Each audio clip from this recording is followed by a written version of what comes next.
With Car Guru's Discover, you can skip the filters and describe what you're looking for in your own words. Simply type what you want, and Car Guru's Discover instantly surfaces real listings that match your exact needs. It's no wonder Car Gurus is the #1 most visited car shopping site according to SimilarWeb's estimated traffic data. Buy or sell your next car today with Car Gurus at CarGurus.com. Go to CarGurus.com to make sure your big deal is the best deal. That's CarGurus.com. CarGurus.com.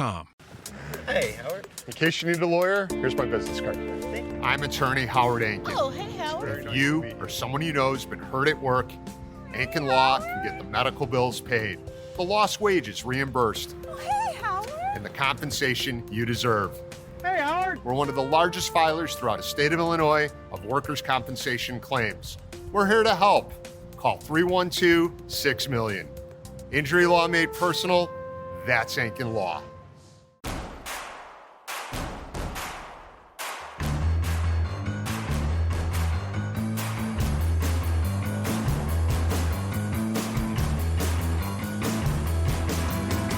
From your favorite source for Chicago White Sox talk, delivering news, interviews, analysis, and more. This is the Sox Machine Podcast with your hosts, Jim Margulis, James Fegan, and Josh Nelson. Thanks, Rob, and welcome to the Sox Machine Podcast. I'm your host, Josh Nelson, and it's Sunday night, February 15, 2026, as we bring you a new episode. Everyone has reported to camp for the Chicago White Sox, as our beat reporter James Fegan is doing an excellent job reporting from Glendale, Arizona. He'll join this podcast later from Arizona for further reports of what's going on, including Andrew Benintendi trying to prove he can still play in the field. There's been lots of videos coming from us at Sox Machine over at our YouTube channel, youtube.com/Sox Machine. So make sure that you're subscribed to our channel to receive the latest videos. Some of those videos have featured Munetaka Murakami hitting big flies. A question we'll discuss further later in the show: if Murakami is a 40 home run hitter in 2026, does that change the calculus for the win-loss record for the Chicago White Sox? Also, the way we watch baseball will slightly change as broadcasts will be updating the strike zone display during games, and a quick report on college baseball season starting with the Roch Report. And Sox Machine will have several fantasy baseball leagues this year for our subscribers, including spots open in our 32-team league. So stick around for those details. First, let's hear from the White Sox down in Arizona. On Sunday, all players for the White Sox are reported to camp. Great news, no issues with visas. 4 players. Better news, Lenyn Sosa's a dad. So congrats, Lenyn. Venable shared what he told the players in the first team meeting of the spring. First day of full squad today. It was awesome to have the position players all here and ready to go. We had a great first morning meeting where we talked about some expectations for camp.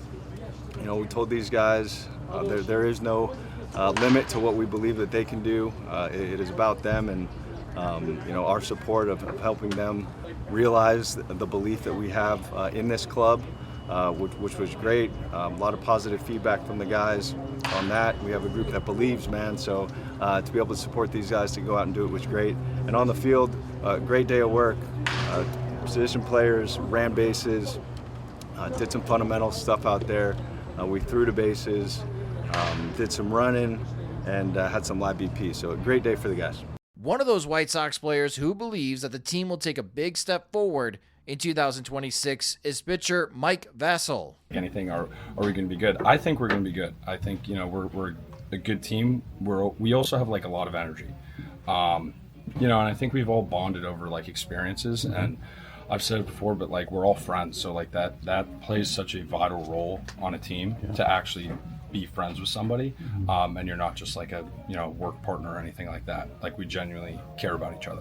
I love Chicago. Like last year, opening day, or I guess a couple days before, was my first time in Chicago. So, there's no place I'd rather be playing with. These fans are so passionate, and nothing would make me happier than winning there and winning here, in Chicago. So, it's awesome. That wanting to win in Chicago feeling is also shared with left-handed pitcher Ryan Borucki, who is fighting for a job in the bullpen.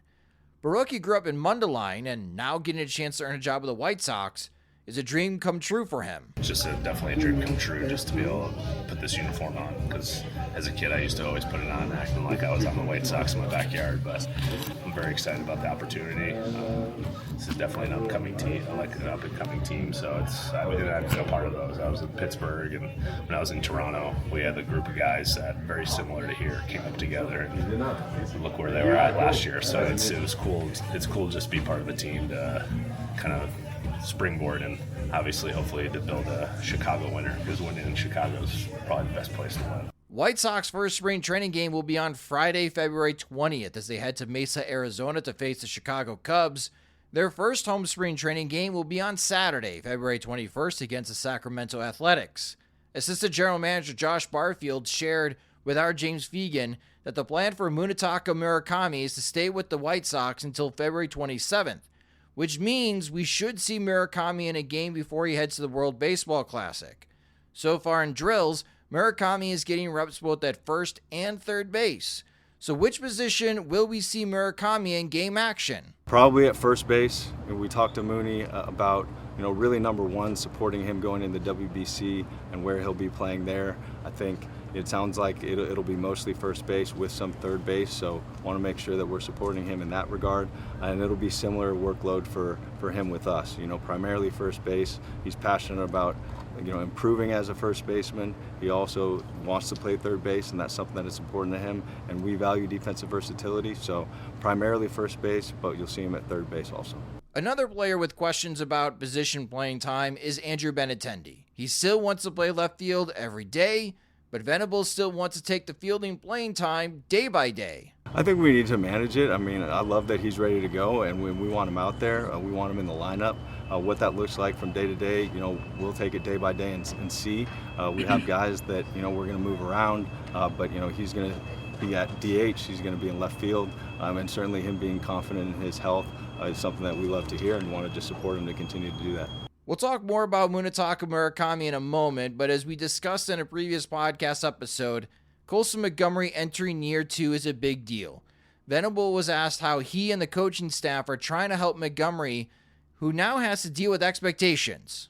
It's going to be another challenge for him. We've seen what that looks like for him last year, where he had similar attention as a prospect and wasn't able to perform like he wanted to, and had to look himself in the mirror and go down there and make adjustments. And so feel really good that he's comfortable with that process of handling expectations. And in our support of that, we're just helping him focus, like all our players, on just creating really good habits on a daily basis to, sustain your performance throughout the year. So, Colson's no different in that regard, and he's built for this. As we inch closer to opening day, we all know fantasy baseball leagues start to heat up, and we have our drafts. And for Sox Machine, we have several leagues for this upcoming season.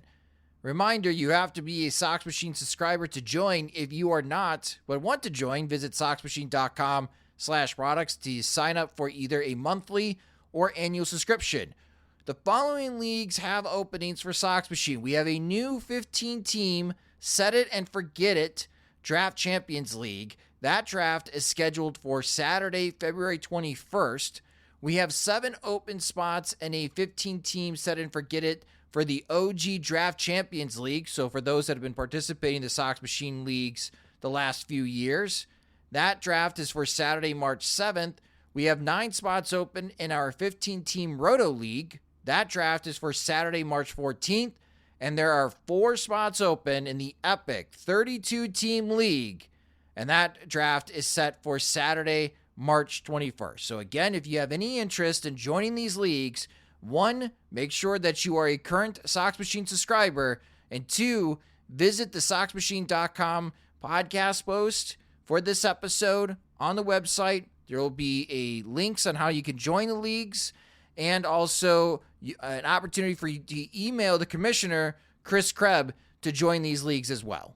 With Car Guru's Discover, you can skip the filters and describe what you're looking for in your own words. Simply type what you want, and Car Guru's Discover instantly surfaces real listings that match your exact needs. It's no wonder Car Gurus is the #1 most visited car shopping site according to SimilarWeb's estimated traffic data. Buy or sell your next car today with Car Gurus at cargurus.com. Go to cargurus.com to make sure your big deal is the best deal. That's cargurus.com. cargurus.com.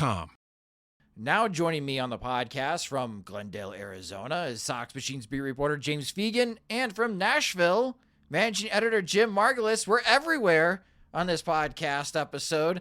Hello, gents. James, great stuff as usual with your reporting from White Sox spring training camp. A lot of attention, of course, on Munetaka Murakami. And based on the social media videos that we have seen, and even you've shared as well in the Sox Machine VC group chat, he's putting on a show during batting practice. How does Murakami look in person? I mean, I wouldn't say it's just batting practice. He's been hitting really well in lives. Like he took Chris Murphy deep today. Left. I don't think that's the first time I've seen him like hit the crap out of a ball left on left either.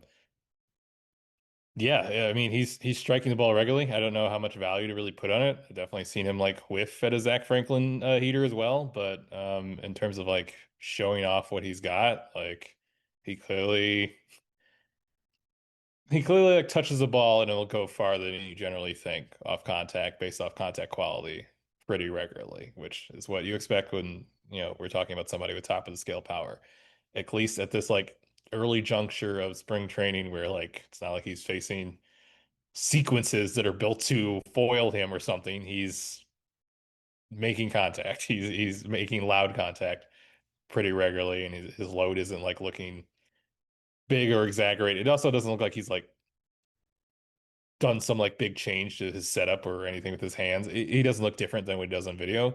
I guess something to like throw into spring looks of the value of seeing him in person is like watching him on video in Japan, especially like watching defense, is like, all right, this is a big lumbering like power hitter. Certainly like with him during his press conference, like when he's wearing this big suit and everything like that, and he has like this cherubic face, like he looks like a big lumbering dude. He's in really good shape. He's pretty lean. I don't know if he's like, this is just seeing him in action in person, or if he's like really like got into game shape over the last couple of months, but like he ain't heavy. He looks like, it's still like a bigger, bulkier guy just in terms of frame than probably your average like third baseman. But the idea that he could go over there and like for a game or two when needed and be fine scans a little bit more watching him in person than maybe it did like watching video of him from MPB. So for what anything is worse when it's not even before the Cactus League schedule has even started. I think he looks pretty good. He looks pretty exciting for someone who's obviously being followed by about 24 reporters at all moments, and is already drawing this level of attention. He looks like he deserves it. What's that been like for you? Because Will Venable talked about it when asked. It's like, a lot more attention. We now know how popular Mooney is back in Japan. What's it been like for you covering the team? Now it seems like the pool has doubled or tripled. The idea of like jostling for space for like a Venable manager scrum after like a workout day definitely feels a little foreign. I would say we're used to more me, Lamont, and Merkin talking about like, let's come up with some questions so the session isn't weirdly short. And now it's a bit more, to their credit, I would say like all the Japanese reporters kind of like wait till end of sessions for things, because it's like a different dynamic of like we're covering the team and they're covering a guy, so to speak. And so they kind of, I think they all demonstrate good feel of having done this before with like this phenomenon of covering like kind of single players on teams, and they kind of wait for the good moments to jump and don't dominate the scene. And I guess they don't have to do that. It's not like I'm demanding that, but I do appreciate that they do have that feel to do that. But it's definitely different. It's definitely like, at the same time, it's a little reminiscent of like when Tim Anderson and Jose Abreu were a big deal, and like they got like a lot of people shouting for them when they're passing by the crowd. Now they're just, might be shouting in a different language half the time. But there are American fans who are just thrilled to see Murakami, who are crowding up along the fences in a way that you haven't seen the last couple of years either. Jim, you wrote about Baseball Prospectus because they had their Pagoda week and they released their projections. Again, continuing this theme, better than expected. Pagoda is projecting 69 wins for the White Sox after 1,000 simulations, and you can go check out that post on SoxMachine.com. Murakami's 50th percentile projection, so the most common, is 34 home runs, but I can't help it, Jim. I'm starting to buy into a little optimism. Is that what that's called? A little bit into the hype. What if Murakami is a 40 home run type of hitter for the White Sox? Does that radically change the calculus of the White Sox win-loss record in 2026? I think you're no stranger to optimism, at least when it comes to the offense. You really want to see ball go far. You want to see ball in there. Anytime there's a hint of it, a whiff of it, you are ready to go. I don't know if it's optimism, Jim, or praying. Yeah, I mean, either one. But ball go far 5 times a game is what I'm hearing from you. Yes. Yeah. Well, why not? Why not? Solo shot offense.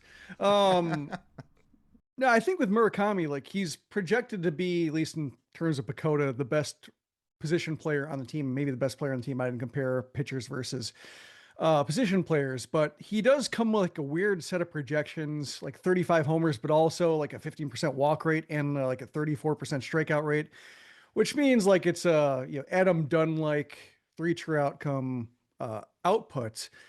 And so if he adds some homers to that, but it's also a case where, it's Joey Gallo. Like I think you've seen like the strengths and weaknesses of Joey Gallo, and that, to go back to the idea of the home run to RBI ratio, that's pretty or ugly. And that would be more of an ugly one, 40 homers, 90 RBIs, and, maybe an ability to pitch around him when it matters and limit him to solo shots when you have more of a margin for error, to where the feel of the 40 homers kind of muted for a team aspect. But I think, should it be a case where he doesn't have to sell out for power so much, whether it's the dead ball that he played with in Japan or perhaps just the lack of offense around him, and he feels like he's got to be more of a hitter in the States to combat the greater amount of stuff he's seeing.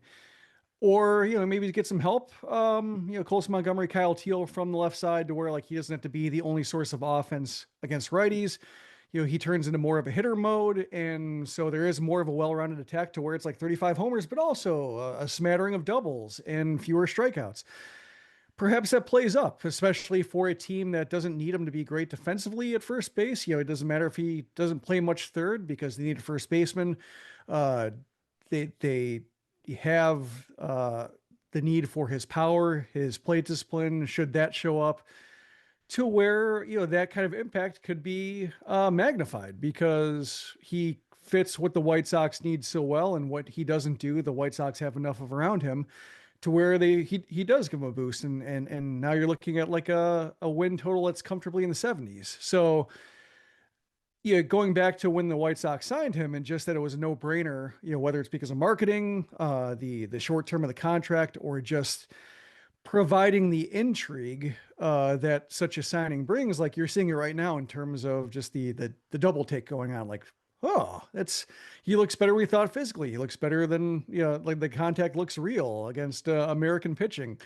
Hopefully this carries on to Cactus League play, to where there is a whole lot of hype reels that people can cut based on what he does to go in the regular season. But I think, all first impressions help, given that this is as much of a marketing based signing as it is a production based signing for what the White Sox need to get people interested and excited in their product. I hyped it up already early in the podcast, but podcast listeners, if you do subscribe to our YouTube channel, youtube.com/Sox Machine, James was at the Arizona Spring Training Media Day. And I love that story, James, that assistant general manager Josh Barfield shared on the White Sox pursuit of Murakami. They submitted their bid. They didn't put much thought or time into it because they didn't think they would be in the serious running.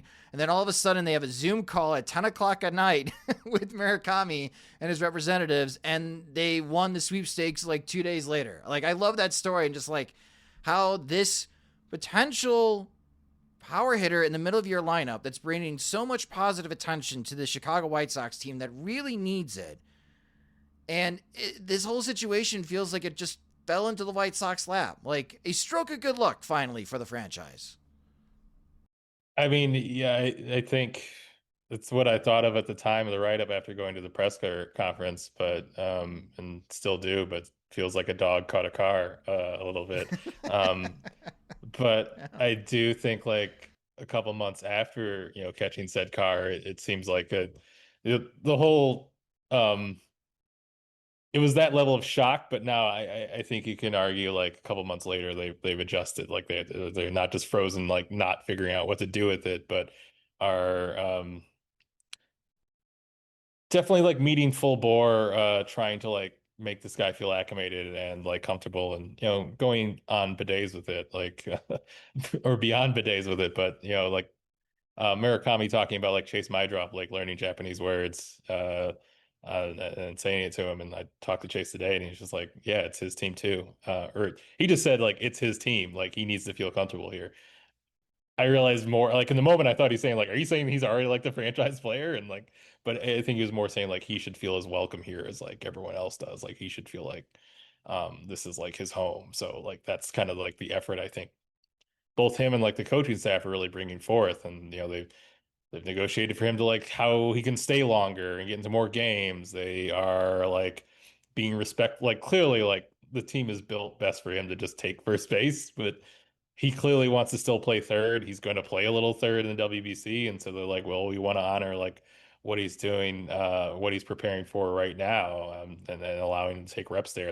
The sight of just like, they were taking BP and like Murakami's like round wasn't up. So like Justin Jersley waiting for like these little pauses in between the BP pitches to hit ground balls to third base to Murakami. Just like they're sparing like no resource to like, or individual attention like on this dude. Like this is their baby that they're trying to like make work. So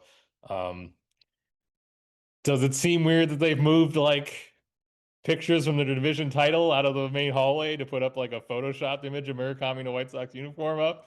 Yeah, a little, but it's also like if you wanted this team that was like an afterthought or a joke 2 years ago and landing like this big guy, like this is the effort you'd think that they should put out. Like I think everybody would rightfully pull their hair out if it seemed like they're half-assing it or not really like, they're viewing this as like the high risk, high reward signing it is like, let's put everything we can, like this is what we should do as like kind of a lower budget operation, is that we just need to put like all the elbow grease we possibly can to get out the maximum outcome of these long shots that we can acquire. So I feel like they're generally doing that in a way that looks commendable at this point. Like it's meaningless if 2 months from now he's 0 for the season already and everyone's freaking out, but right now it at least looks like a very genuine effort, and Murakami keeps giving positive reviews even though they spelled his name wrong that one time, which he insists was funny. So I guess that's how he feels about it. And it might not be meaningless if it does carry over to signing future players from Japan. Like if they're catching up on how to handle this, like how to handle the attention, how to accommodate, in a WBC that puts special strain on it, but also like even like the stuff like the bidet, which is funny, but just in terms of like him getting asked about it and him talking about his regularity on and in front of microphones, but even then just kind of the assimilation part of it, helping it, like this should only help serve future signings should the White Sox go back to the swell, and given that they are a team that should be looking at players who might be able to contribute above their pay grade. That's Asia, be it Japan or Korea, is often the place to find it. I mean, they signed Austin Voth to an RI right after Murakami, so clearly the pipeline is in effect. MPV to the White Sox is going strong. One nice thing, again, podcast listeners, with spring training games starting on Friday, February 20th, StatCast is going to be available for all spring training facilities. So you can go ahead and check out the data on baseballsavant.com. We don't have to play that game anymore, Jim. We don't have to wait until the White Sox play the Mariners or the Rockies in spring training to get StatCast data. We'll be able to have it and be able to provide that analysis. And when it comes to Murakami, we're going to be able to track in the few games that he's with the White Sox before the World Baseball Classic, his bat speed. And if he gets a hold of one, then I'm imagining some very impressive exit velocity numbers.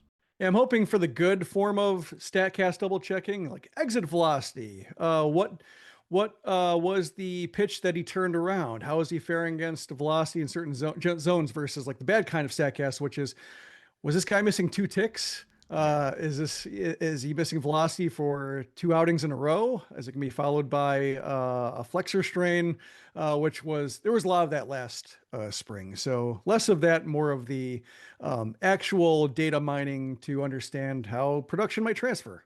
Big thanks to our sponsor, BetterHelp, for partnering with us for this important conversation about mental health. This is Steve Smith here, former NFL wide receiver and host of the 89 show on YouTube. So having a counselor and working with BetterHelp, that gives you an opportunity to really start to unpack, but people don't understand when you unpack things, you also open up a box that you're not always sure what's inside. So I think that's why seeing a professional is extremely important. If you need someone to open up to, visit BetterHelp. That's betterhelp.com/89 to get started. With so many options, why choose Arizona State University? For me, the only online option was ASU because of the quality. Their faculty was really involved with their students and care about your personal journey. The dedication to my personal development from my professors, that's been extremely valuable to me. Earn your degree from the nation's most innovative university. Online. That's a degree better. Explore more than 350 plus undergraduate, graduate, and certificate programs at asuonline.asu.edu. Next for the White Sox, they bring back an old friend. Erick Fedde rejoins the Chicago White Sox. A bit surprising. We knew the White Sox needed to address the depth as far as the starting rotation. If you've been going to SoxMachine.com daily, and you should be, especially during spring training, James has been doing an excellent job as far as gathering all the intel from camp. We've heard about Drew Thorpe. He's throwing, but not throwing off a mound. He may not pitch off a mound for a few more weeks. So that pushes back as far as his timetable to join the White Sox. Some of the Tommy John guys are starting to throw.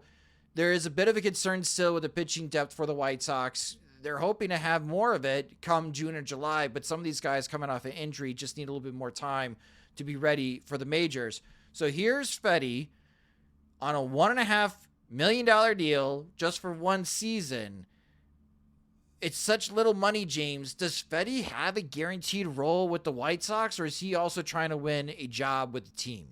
Will Venable has this funny thing where 88% of the time he gives you like this really textured, nuanced answer about like how play time could be distributed, and then like 12% of the time he just is strapped for time, or has answered this too many times, or just kind of gets through it. And so like this week, after like at Sox Fest, he was explaining like how he thinks of his bullpen and how you have to search for certain leverage pockets. And like the 5th or 6th time he got asked about Sir Anthony Dominguez's role this week, he just said like, he's our closer, and moved on to the next question. And so he got asked about Fedde in the same scrum, and just like, yeah, he's got a spot in the rotation. Okay. So all right, well, that's like settled. they're generally like, yeah, obviously he like has a 9 ERA and is throwing mid-80s the entire spring and like looks awful. Like I think things can pivot, and like if Mike Vasil's like sitting 98 and has a new breaking ball, like then maybe he gets the rotation spot. Like things can obviously change if like they're dramatic enough, but they are at least talking right now like the plan is to put him in the rotation. That's why he was signed. He got a guaranteed deal. That's where they're going forward. We'll see. Like there was like I watched, I think he's had probably at least 2 bullpens now, but at least the first one I was watching, like you could see Brian Bannister already talking to him about like, hey, this looks a little different from what you're doing in 2024. You need to be more like linear in your delivery. You're being a little bit more rotational. That's not really you. And it's kind of like you're kind of sweeping off your pitches in the way it's changing the action to him. I don't know if it immediately meant like he's not doing that anymore, but it very much lines up with the idea of like, this is a guy who clearly doesn't have like the biggest margin for error with his stuff. So we saw last year, like if he gets off a little bit, it's not going to be great, but he's coming back to like the org where basically it's the best stretch of his major league career. Like I can't, say for how it lines up with 2023 KBO Erick Fedde in great detail, but other than going back there, this is where he's had the best success in his professional life, and he's, he definitely had a good relationship with Ethan Katz, and obviously he's not here anymore, but Brian, like Zach Bove, has gotten good reviews from everybody, and just listening to him talk to Brian Bannister, like the way Bannister talked about Fedde when they first signed him back in 2024 just very much lines up with a lot of the like profiles that they've targeted, which one are low cost, but like are these guys who have these east-west arsenals and ways to move back and forth and get weak contact that I don't know if their hit rate's enormous on them because they're all kind of guys who are, have a thin margin for error, but they've at least seen it work before, and they've obviously had it work with this guy before. So the idea is at least there that I think he's, especially on the deal he's on, like, guys like Cannon or, other options for the rotation, you can send him to AAA for a little bit. This seems like a project that's going to get like, be what they try at the start of the season. And I guess, Jim, my question to you, to me, it feels like it was necessary for the White Sox to add another starting pitcher. When I put the video of the breaking news on YouTube, immediately the comments were, why not Zach Littell? Why not somebody else? Why Erick Fedde? Was it necessary for the White Sox to bring back Erick Fedde? I think, when you see Jose Quintana getting $6 million, you see Chris Paddock getting $4 million, you understand why Fedde has appeal at 1.5. Like, they all feel kind of sort of the same risk. Fedde's coming off probably the worst performance, but he was useful at the start of the season. Like, he kind of collapsed hard and fast, but if it is a matter of like one weird trick getting him right to where he's an average or even maybe like a slightly below average starter who can take the ball, like that fits what the White Sox need this year. And throwing $3, $4, or $5 more million at it doesn't really change what the White Sox hope to get. I think like Zach Littell, like probably, all pitchers carry risk. All pitchers are one pitch away from not pitching, but in his case, like he feels like a more certain brand of production if the White Sox absolutely needed it. But right now, if they're at the part where they just need guys who can take the ball and throw 5 to 6 innings and give the team a chance to win more often than not if the offense shows up, then Fedde feels like a fine use of those resources relative to everybody else in that tier. It almost felt to me when it came to like the idea of trading him and then getting him back, remind me a little bit of Freddie Garcia back when they traded him to the Phillies for Gavin Floyd and Gio Gonzalez. Garcia tanks with the Phillies, is injured. I think he bounced between the Tigers and the Mets and produces for nobody. The White Sox sign him, and then like they get an average starter for 1.5 more seasons after that, and felt like a neat little trick of getting two. Gavin Floyd was a good pitcher. Gio Gonzalez was a great pitching prospect who turned into a good pitcher. Like getting those guys back and then getting Freddie Garcia back and getting the most useful stretch of pitching that he produced since the White Sox traded him. It kind of square the circle. And I think that's probably not the White Sox intent to like make the Miguel Vargas trade look better by getting Fedde back and having him pitch better than he did for the Cardinals. But it's a neat little trick if nothing else. But it is, they have enough guys coming back from Tommy John surgery. Mason Adams, Kai Bush. We'll see what happens to Juan Corella. We'll see what happens with the pitching prospects. Tanner McDougal, Hagen Smith, Noah Schultz, whether they look like guys who can contribute in the second half. But they just needed like a first half arm to not have to rush anybody, to not have to make waiver claims. Maybe they luck into Adrian Hauser again, but assuming they don't, they just needed somebody to provide some ballast in the rotation to not have it all collapse and force guys into positions they shouldn't be in. So yeah, he's definitely, I think it's probably fairest to set your expectations of like, he's a body or he's an arm. He'll be okay at crossing days off the calendar. And if he does rediscover his form with the White Sox, so much the better. And should have combined with like, Murakami looking great and not looking like a flawed hitter who lucks into homer or hits the occasional homer to try to salvage any value, or like Colson Montgomery breaking out. Then all of a sudden, like, hey, this team could actually be, he's another upside bet in a roster full of them. And so you can see how it clicks and it all comes together as a team that produces above its payroll, but probably wait till he faces hitters in a live setting, probably wait for, opening day in a normal environment versus the desert to kind of understand what he can do. I mean, if I may, to speak of upside bets, and to answer the question of like why not Zach Littell, could probably frame it as, well, we could spend. They basically chose to buy David Sandlin, Okay. which they feel like probably aligns with their goals long term a bit more than like souping up and like getting like the best like back of the rotation short term innings eater. Or we could, buy someone that we think is going to be a long term piece and then go like bargain bin on that like short term rotation ad. And that's essentially like the choice that they made. I don't disagree with that option. It was something that was like immediate on our YouTube comments and even a little bit on social media. Why Erick Fedde? He's cheap. And if Brian Bannister did fix him, if Erick Fedde, even if he's like a mid 4.5 ERA type of pitcher, Jim, he's your standard number 4, number 5.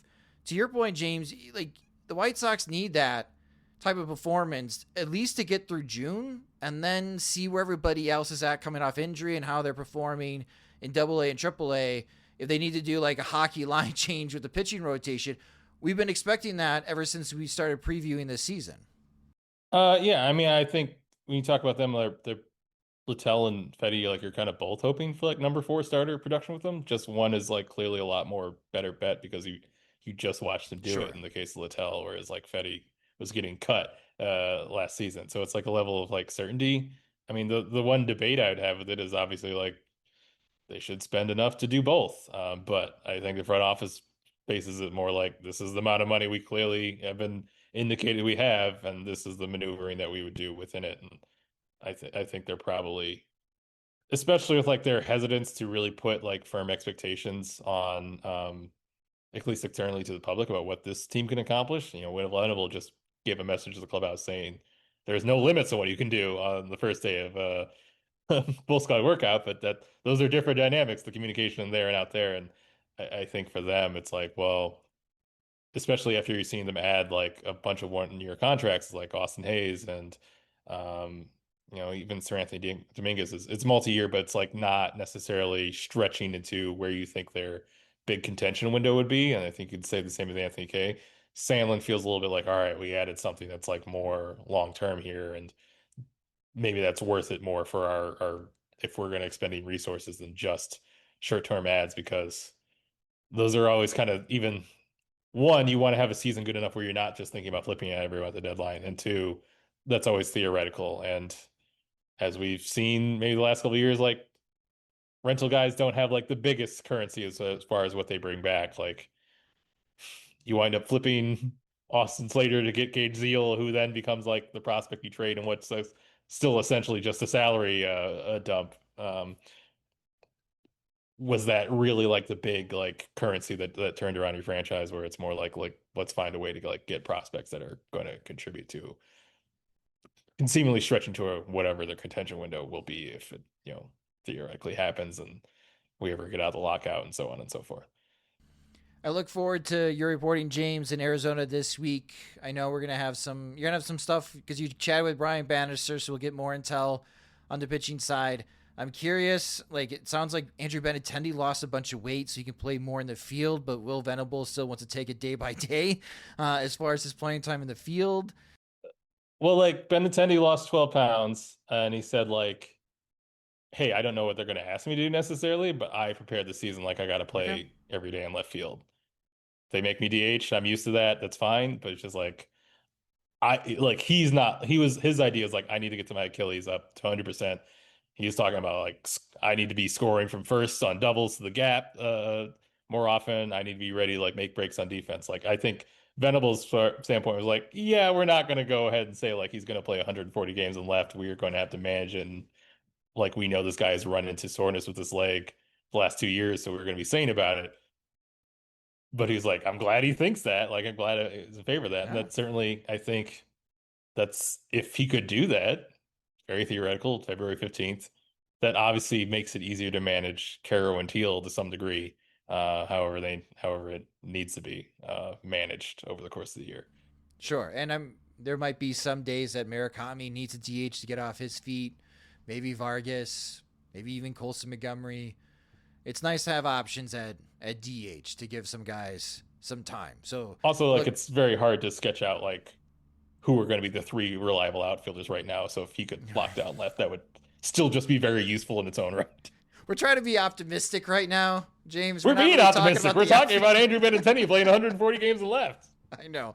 I'm trying to keep the vibes. I'm trying to keep the vibes up right now.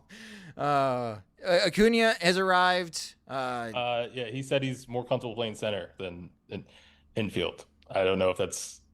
Does Chris even know if that's this? just talk? Does Chris Getz know this? Does he know that his non-switch hitter rather play center field than second base?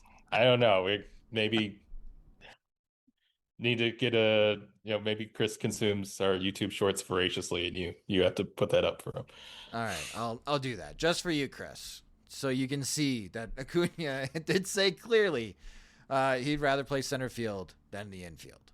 Big thanks to our sponsor, BetterHelp, for partnering with us for this important conversation about mental health. This is Steve Smith here, former NFL wide receiver and host of the 89 show on YouTube. So having a counselor and working with BetterHelp, that gives you an opportunity to really start to unpack. But people don't understand, when you unpack things, you also open up a box that you're not always sure what's inside. So I think that's why seeing a professional is extremely important. If you need someone to open up to, visit BetterHelp. That's betterhelp.com/89 to get started. So again, visit soxmachine.com, daily follow us on social media, and again, subscribe to our YouTube channel at youtube.com/soxmachine, as James has been crushing it.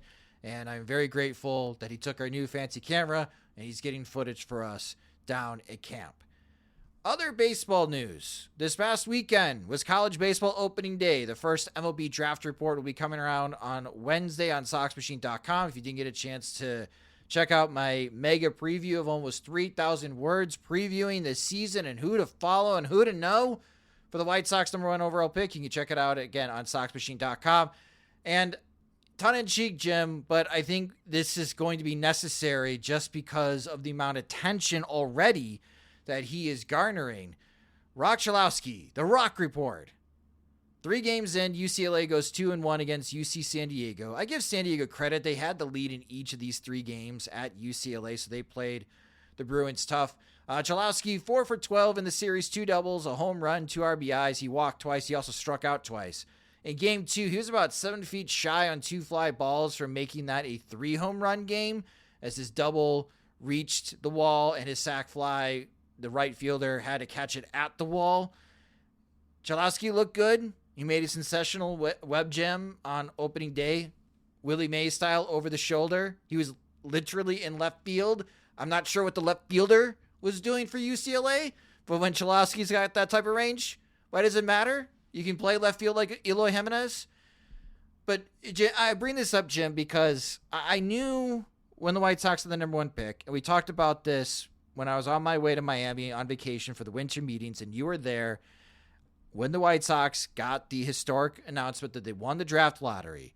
There's going to be so much hype regarding Roch Cholowsky. Chris Getz has done nothing to calm that hype down. Mike Shirley has. Mike Shirley's doing the best that he can, but his boss is not helping. And I'm already seeing in the first opening weekend, even for me, this is a little much, Jim. This is a little much. People are already arguing online about what they're seeing, and I don't know how to calm people down and be like, we have at least 51 more games left to go to watch this guy before the White Sox make that announcement. I don't know. Do you have any advice for me, for someone who's been doing this for 20 years? How do I get people to calm down? This feels like a real monkey's paw moment for you. Like, if only more people paid attention to college baseball and draft prospects, boy, I'd have a lot more people to, a lot greater audience invested in week-to-week college baseball. Understand the real excitement that goes on at this level of baseball that some people don't appreciate. And now all the eyes are on it. Like, no, not like that. Not like this. Yeah. Go, leave me alone. Go back. I'll let you know when it's good. It's.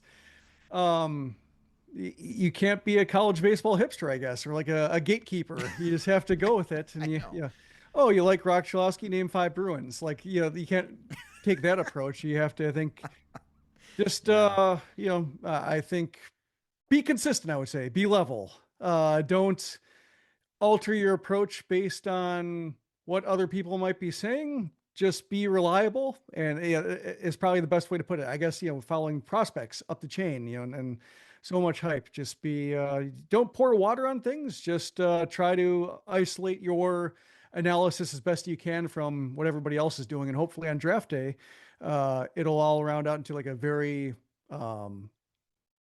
just well-rounded, comprehensive picture of what the player is.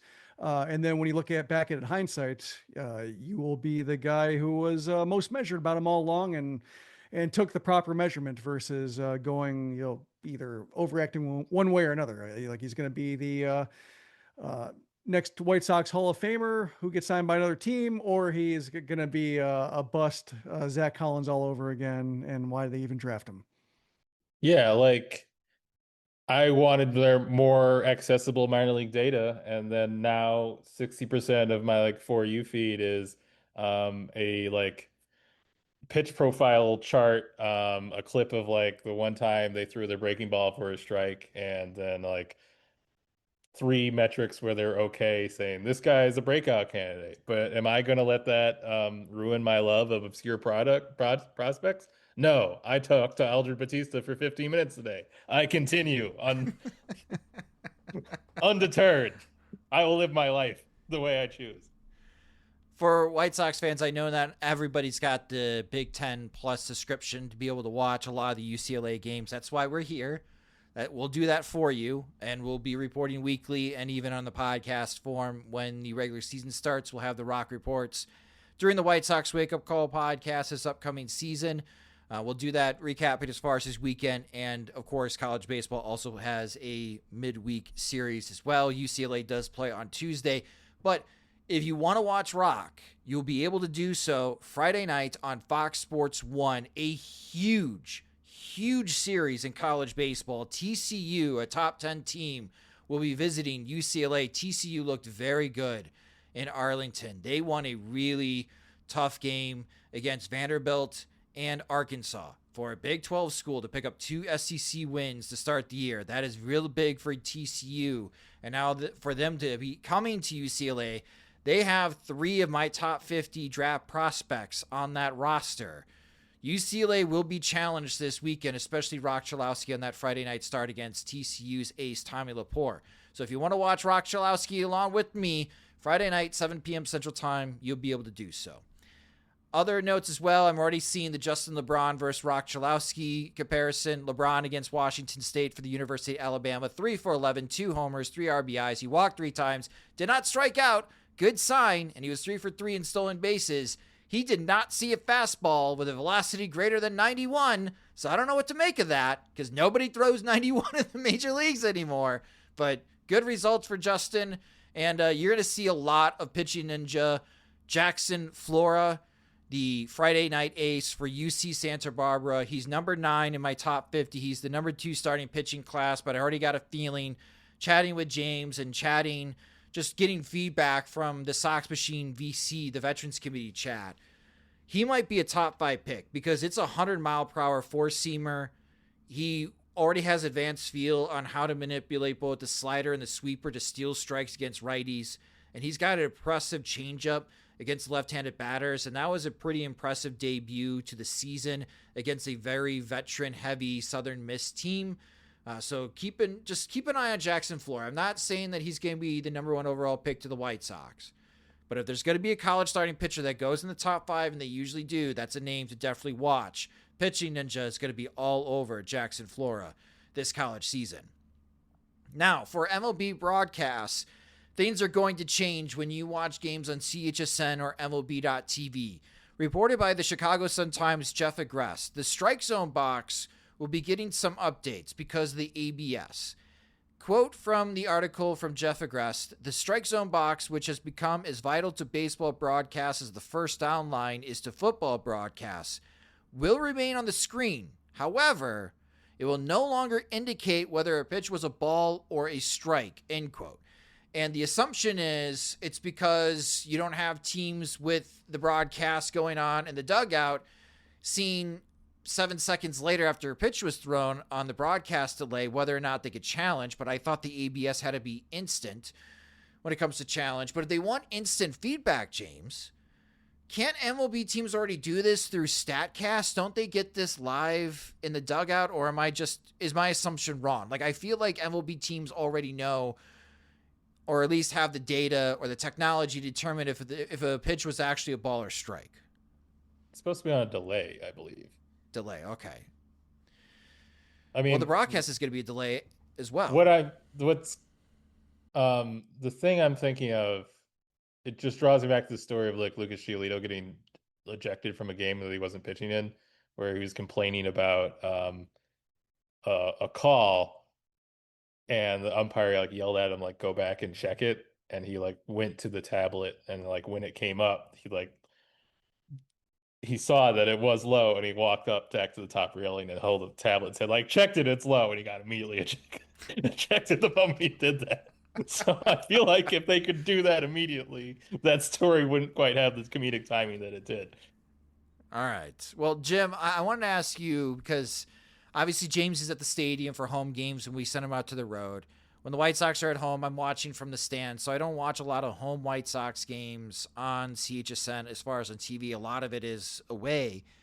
For someone that watches the White Sox mostly on TV, how do you think this is going to impact broadcasts? I think it's going to make it a little bit, it's going to require more patience, I think, from the broadcast booth. I think the zone that they tend to show, and I'm curious to see how this is updated, the zone that they show like on pitch replays, where they have the kind of 3D box and the two angles of the pitch going across the knees and over the plate.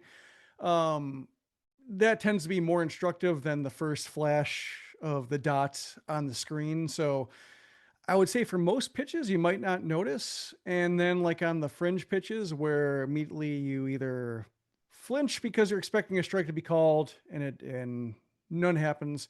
And then you look back and say like, oh, that might or might not have been a seam clipping the edge of the zone based on the technology that the broadcast uses. It's far more sophisticated when it comes to ABS and what they use for the replay system. So it's in better hands in terms of learning strike from ball. I'm curious how it'll affect me as a viewer, just how much I relied on that strike zone just to do the work for me in terms of where catchers set up, how much their mitt traveled, where hitters' knees are relative, in the top of their zone is, with their crouch versus their height, or how other hitters with their height usually stand. It's kind of like a cheat sheet and one that you inherited to where like, I don't know if all this information is correct, but it's probably good enough. So I'll use it if I have to.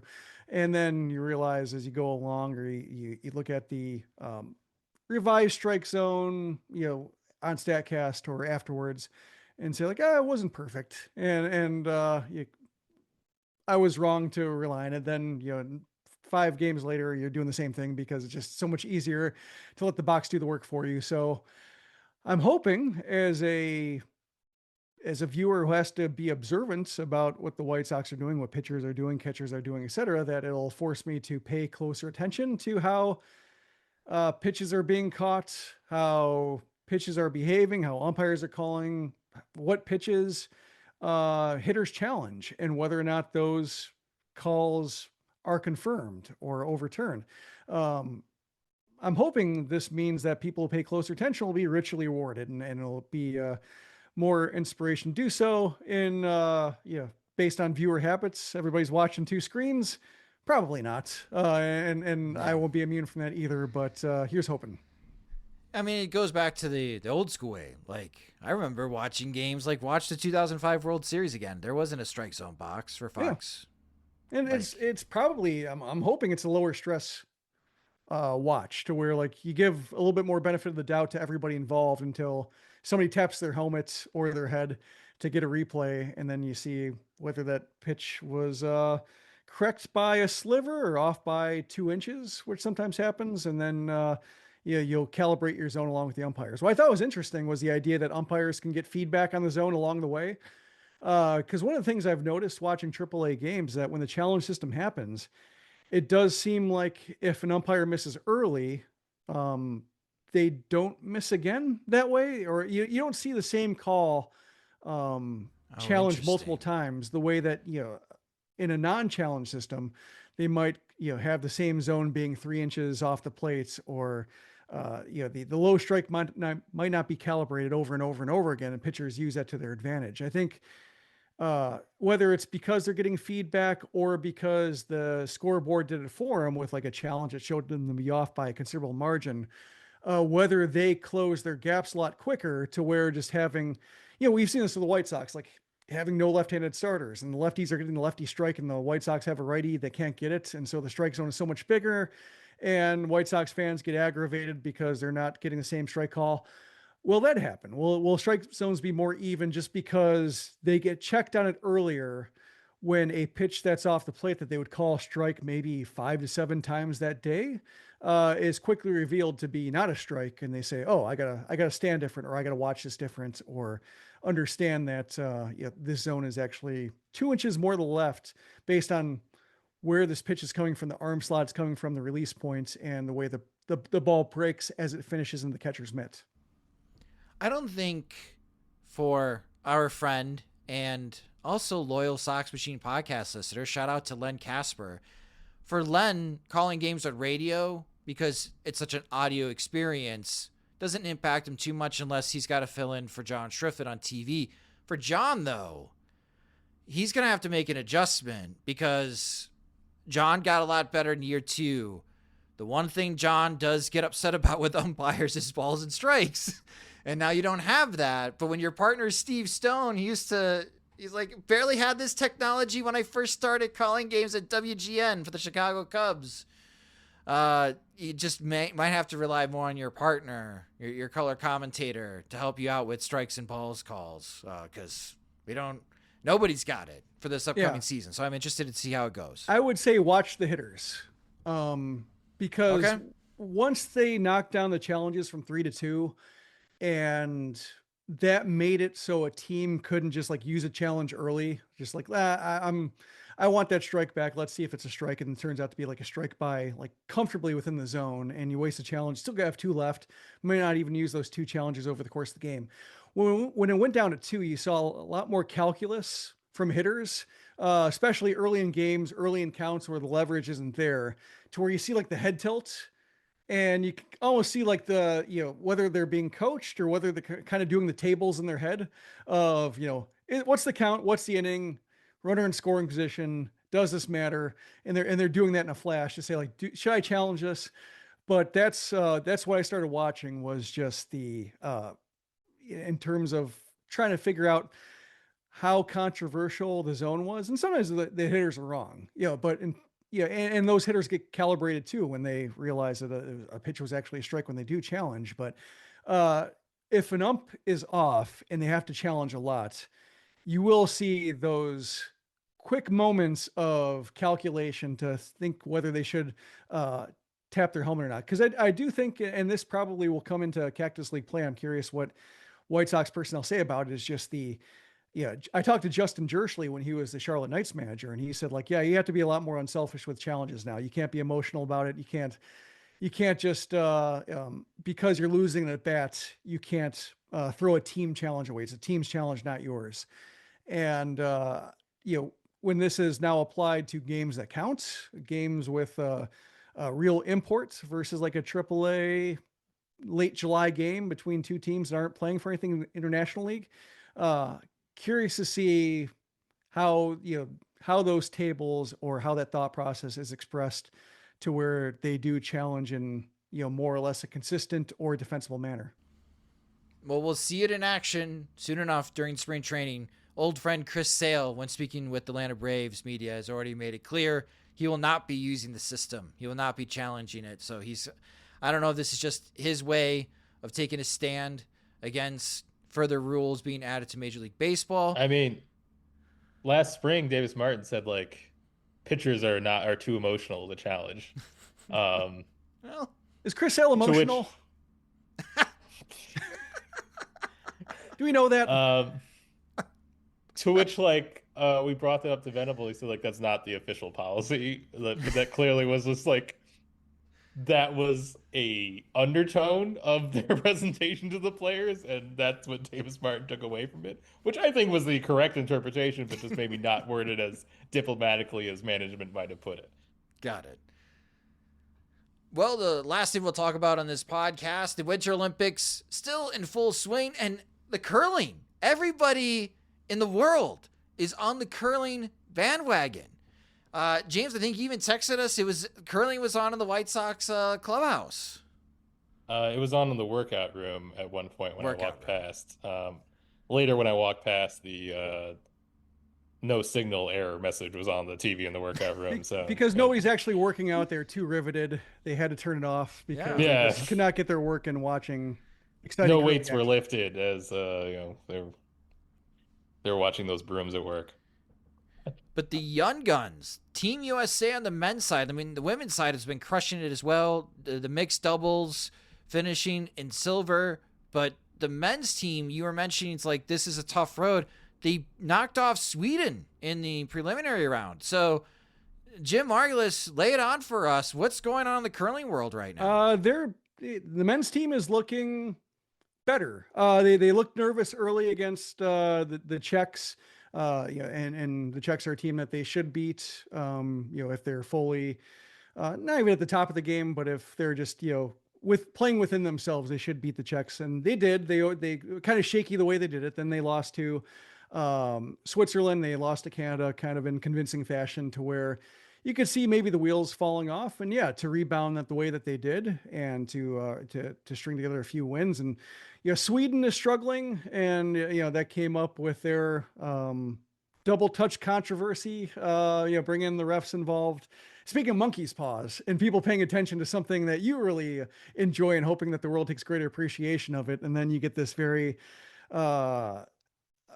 ticky-tack rules explosion. It's cheating. The Canadians are cheating. Like, no, it's a violate. It's like the way I put it is if they called traveling to the rule, to the letter, or are carrying in the middle of the NBA finals, and all of a sudden you're seeing whistles being blown and people are getting angry. It's like, are they cheating because they're, having the ball in their palm like a fraction of a second longer on carrying the ball up the court?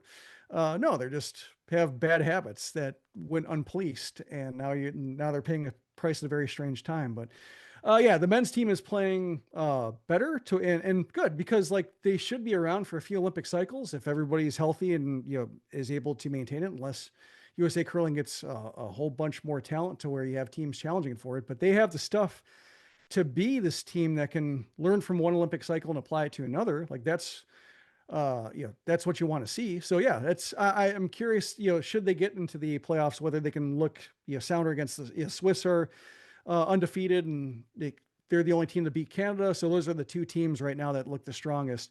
Women's side, my concern with the women's side was that there wasn't another team pushing them in the qualifiers the way that like Casper's team had to beat Schuster's rink, and Schuster won the gold medal in 2018. They've been there before, they've seen everything, and to beat them, to ward off that challenge, show that they earned it. There wasn't anybody on the women's side who was really pressing them in the same way. So I thought like, oh no, is it just a shallow depth that is going to expose them in the world stage? And they're another team that's playing better and better, making all the shots, just applying steady pressure and not getting in bad ends, and coming back and frustrating the Canadians, and knocking off the top ranked team in the world in Canada. So they're notching huge wins as well. So it's very, rules, controversies aside, very good for American curling fans to be, have this kind of attention drawn to them, this kind of performance, because it is worth watching.